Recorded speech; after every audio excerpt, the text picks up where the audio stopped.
And now we're going to take a look at the time clock. To navigate to the time clock, you'll click Point of Sale,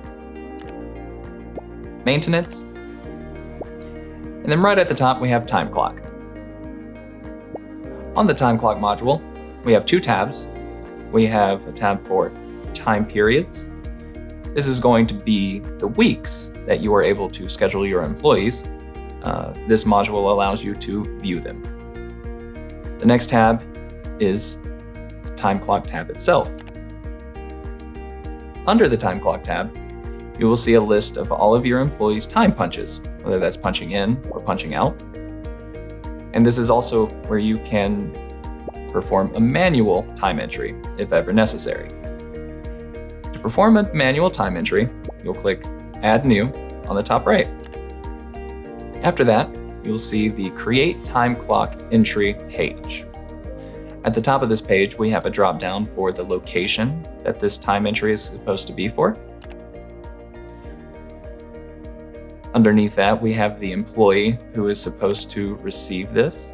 When you click Select Employee, you'll see a list of all of the employees that are assigned to this location.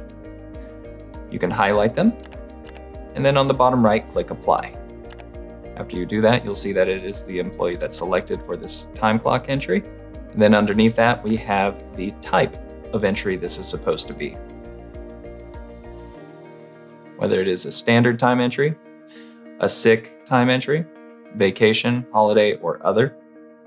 We're going to select standard for this example. And then we have the end time.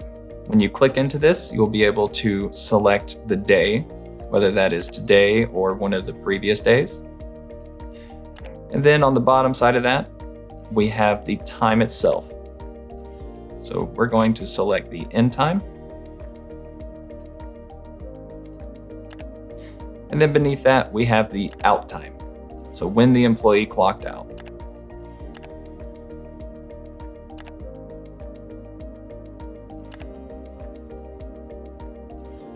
After you have all of those parameters filled out, you can click one of the 3 save options we have.